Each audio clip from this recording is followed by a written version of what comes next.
Hey everybody, it's Nkumu Katalay never lies, snapping to inspire. One more take on the drum. Today I'm going to talk about Papy Kakol. Last time on the last video, I spoke very little bit about him and noting that today's drummers in Congolese drum are a lot influenced by Papy Kakol's drumming. So I want to give him more of a platform because he's a drummer among the rarest one who has played in the same band closer to like 20 years or so. So it's somebody to really giving a lot of credit. I'm still talking about Papy Kakol and his contribution. He did something very clever and that changed the way Seben is playing Congolese music. So he took that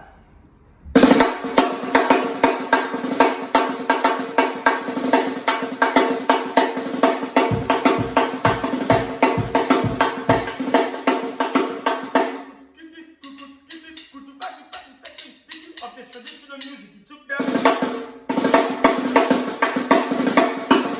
he took it over to the contemporary music where it started to sound like this. I spoke about it a little bit last time, but I think this guy deserves a lot of credit when it comes to Congolese music for us to just loop in very quickly. So he took that, he slowed it down, all right? Versus the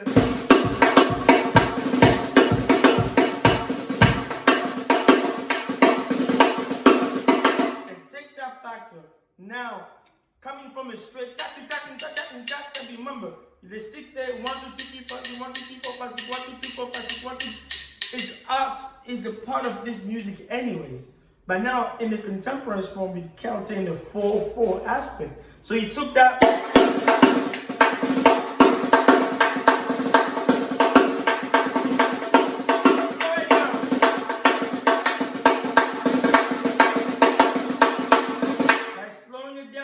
into 4/4, started to sound.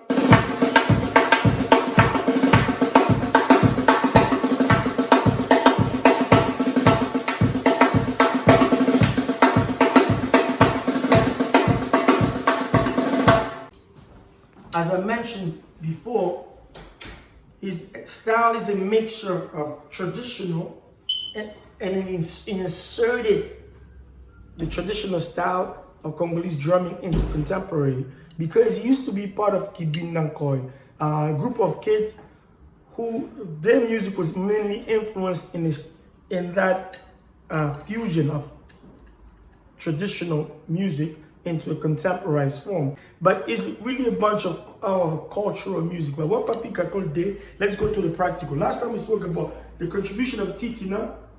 Titina played like our elder, Ilo Pablo in the 70s. The drum used to sound like this.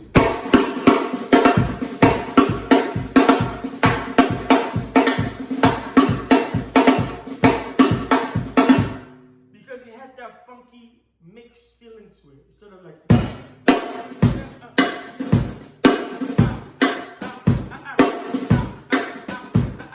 then we enter the 70s, the 80s, where it started to be formed. We have our elder like what's his name? The one who just passed away recently, Mary Joe. He came in with them. He's also among the precursors because they all, Ilo Pablo, Mary Joe, they from the Zaiko Langa Langa group. They're the precursor of the Seben style. But their style was in Greenlee.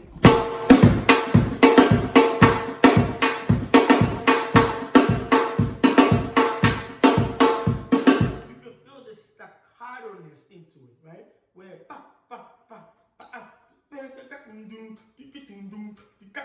like you can feel the Bakongo rhythm into it. Bakongo.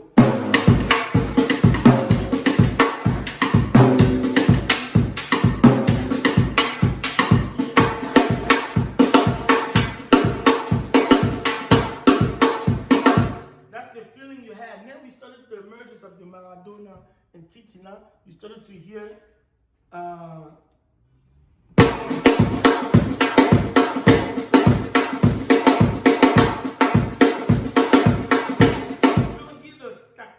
overly strong anymore. Like you don't hear that feeling of da da da. It's more da, da, da. So the staccato started to go away because the Congolese music started to go into more a relaxed form of traditional, in a sense, more the Mongol people like that.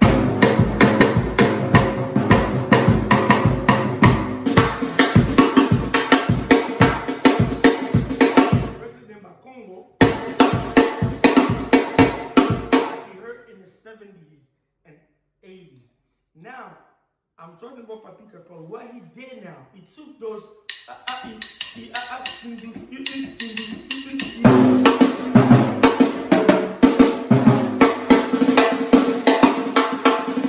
traditional group, in that sense, we play the drum this way.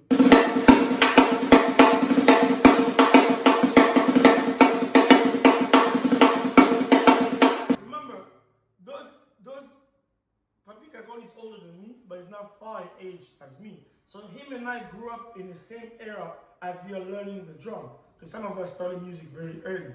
So kids who follow him, you see they use the 5. I don't use the 5 because I developed my technique as well. Because I used to play in a traditional group as well sometimes, beside contemporary. So knowing what's happening there, my technique I spoke to in my first video, I do.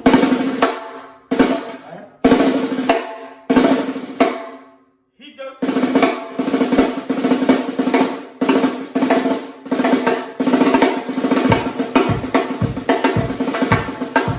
That with me, I do.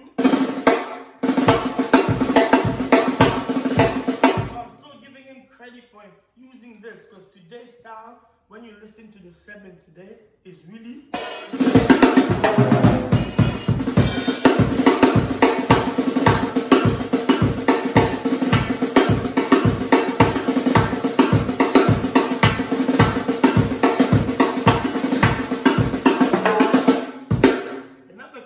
because I'll take 2 sessions to really talk about how clever of a drummer it is. Another clever thing in his playing, he created what I call the circling factor. Because not only Seben used to be staccato in the beginning, it sounded like, see, there was a loop that's created properly. Titsna, our elder, I will speak about him another time, came to resolve that loop by creating, right?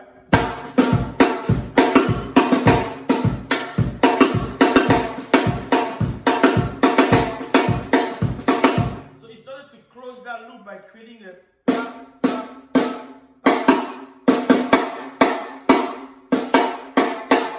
So the first one was.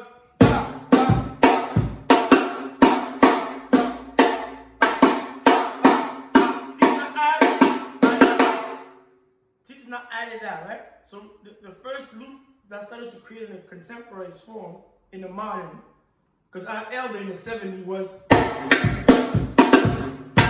see that little block and rest there, it made them sound like funky. Cha, cha, cha. That's how most people play Seben. But Titina in the 80s and late 90s, you started to hear.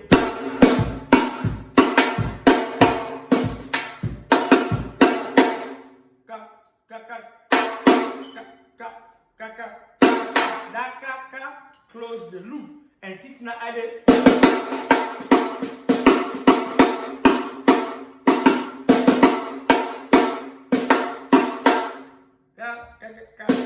Kakol came in.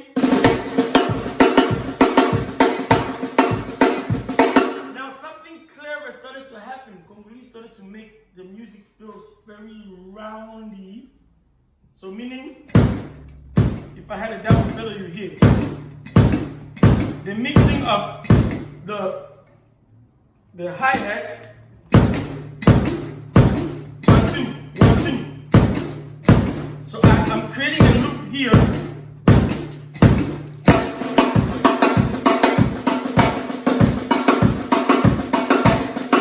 So because of that loop, the drum started to feel like I'm going up a little on the air, and it started to feel like I'm entering the bubble. So the way Congolese we play, you have to feel like you're entering the bubble that's creating this surrounding, like the infinity sound, like when you're on top of it. I will develop how to explain to you guys in detail, but now I just wanted to focus on giving credit to Papika for inserting this style in the drum today that many drummers in Congolese music are using.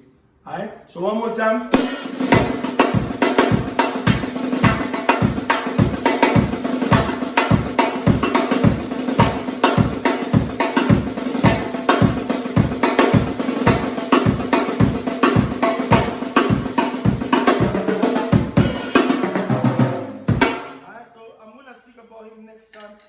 the small gimmicks that he brought in beside just this. One more time, subscribe, like, follow, share, so that others can also know. Alright, my job here is to highlight the contribution of Congolese culture in world history. Parts of it is sometimes showcasing how things are happening, how they are linked to some of the rhythm you hear in the diaspora, how Congo influence also crossover, all that stuff. Alright, one more time. Nkumu Katalay, never lie. Check.